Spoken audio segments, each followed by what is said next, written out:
I was at a church where we had a band, praise band.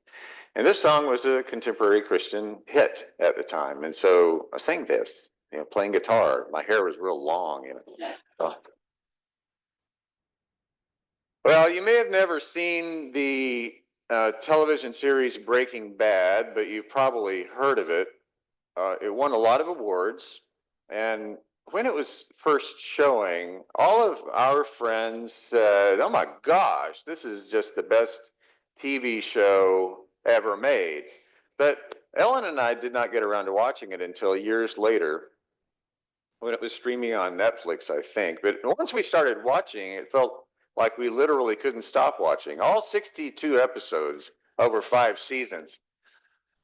But let me warn you, Breaking Bad is not for the faint of heart. It's the story of a mild-mannered, rather nerdy high school chemistry teacher in Albuquerque, whose name is Walter White, who learns that he has terminal lung cancer, sadly.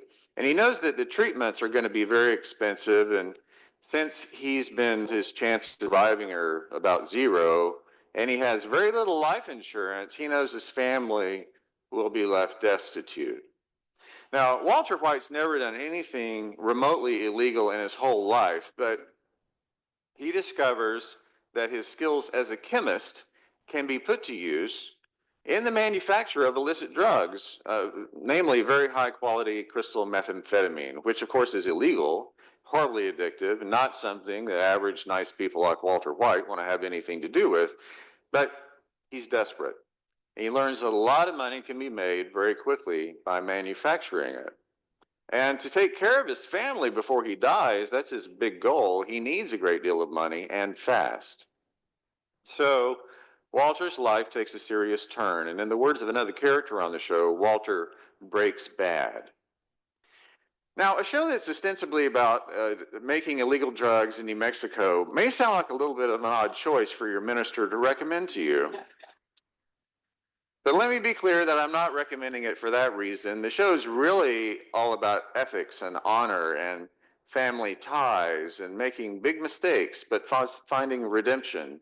And the very tough choices that are in the gray areas of life that people sometimes feel forced to make. So in that sense, Breaking Bad could be a story straight out of the Old Testament. But the reason I mention Breaking Bad at all, really, though, is because the writers use a particular storytelling device. Near the start of every episode, the camera lingers for a moment on an object. Very subtle. Let's say it's a set of house keys.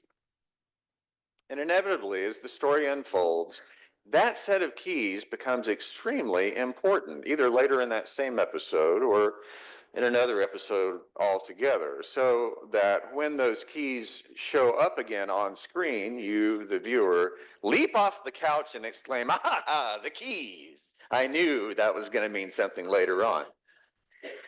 So this is actually a very old storytelling device. It's called foreshadowing. It's giving a sneak peek at something very early on that foreshadows a major plot point later. And John's gospel is loaded with foreshadowing. And how about that for a segue?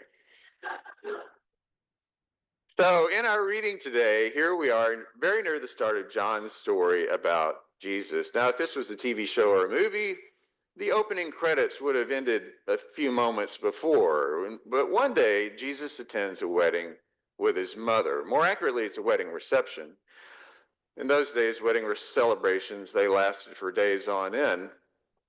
These people really knew how to throw a party. And as with most successful parties, it was important to have enough food and drink, especially drink to sustain who knows how many friends, relatives, and party crashers that might show up. Wine was very, very important. For any meal or big celebration like this, a couple basic things were assumed. One, there would be plenty of wine. Two, you serve the best, most expensive wine first to impress people, and then after they had had plenty of wine and their palates were no longer quite so discriminating, you could bring out the not so great wine. By that point, who would know or care? This wedding ran into a problem. They ran out of wine completely and early on, and the celebration was still in full swing. Mary, the mother of Jesus, clearly knows that her son has some special powers up his sleeve, and I think it's fascinating to ponder how she knows this. Nowhere in John, and hardly at all in the other Gospels, do we have any information about what Jesus was like growing up and the kinds of things that he did as a young adult. We just really don't know. So it makes you wonder what Mary saw him do or heard him say in all those years to convince her that Jesus could correct this unfortunate situation at a wedding so that the host would be spared from a major social faux pas.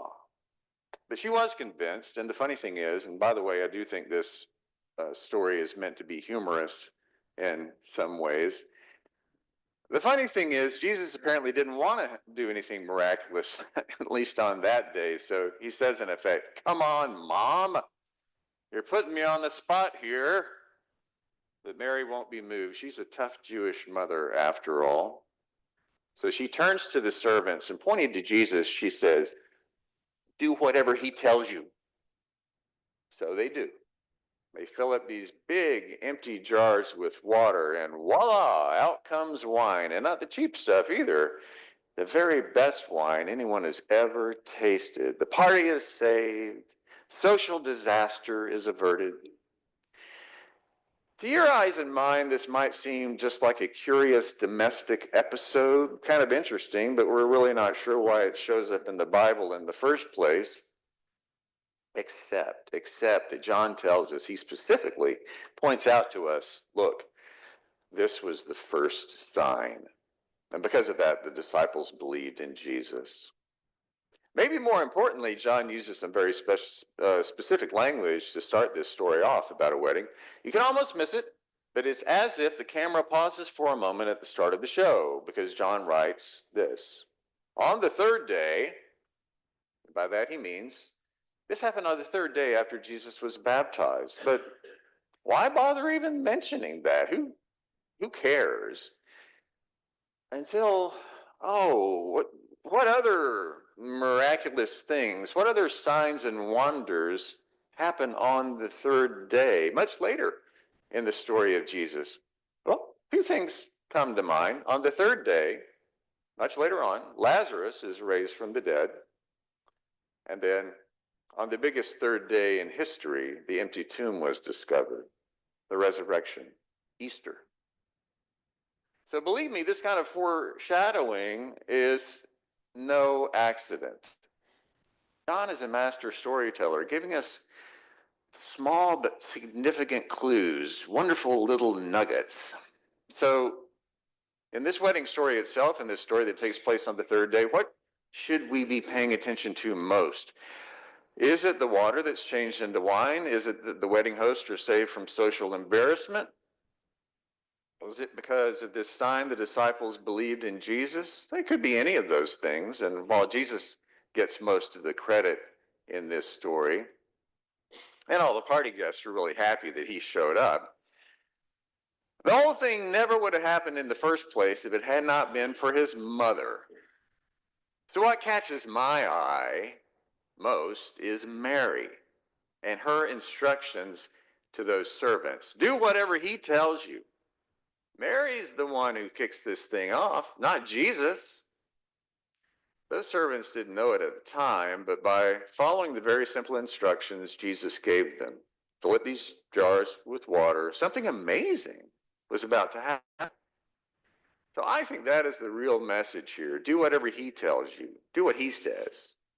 And in the same way any of the Gospels are written, we know that Mary's is not only giving those servants a commandment. Through her words, John is addressing the members of the early Christian church for whom he was writing his gospel. And by extension, Mary and John are talking directly to you and me. Do whatever he tells you, and marvelous things are going to happen. Okay, so let's do a quick review of what Jesus tells us to do. Now, to narrow it down, let's just stick to John's gospel. If we try to cover all four gospels, we'd be here all day. To his disciples, he says, remain in me, and I will remain in you. To a paralyzed man, he says, "Get up, take your mat, and walk."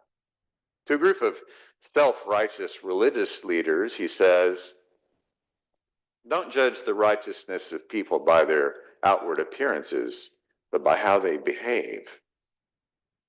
When a woman who's accused of adultery is about to be stoned to death, he says, "Let anyone among you who is without fault be the first one to throw a stone."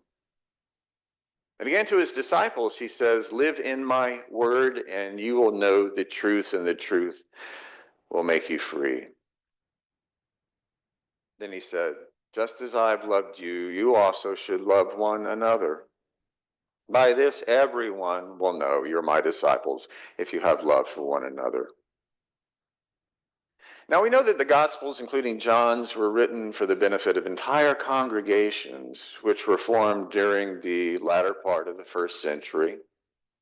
For those earliest Christians who were seeking insight and inspiration and guidance by learning about the life of Jesus, those small churches, well, they were navigating a whole new world. They were forming communities that were really like nothing else anyone had ever experienced. Now, when we read John's gospel, or pretty much anything in the Bible, we can so often see it as ancient history. But those Christians of the first and second centuries, they understood that they were actively participating in a story that was still unfolding. Through the gospel stories, they saw their own lives, and they saw what was happening in their church as the next episode in the saga of God's good news that Jesus embodied. The Gospel of John, or any of the other Gospels, were simply the early episodes of that story, or if you will, the first season in the series, filled with clues and commands that link the days of when Jesus walked the earth only decades before with the days that they were living in their present moment. So do whatever he tells you, they paid attention to. "I give you a new commandment, that you love one another." They took that very seriously. They paid attention to that. And because they paid attention, we're here today. And that's why I think it's our job, it's our task to honor them by continuing the story that they lived out.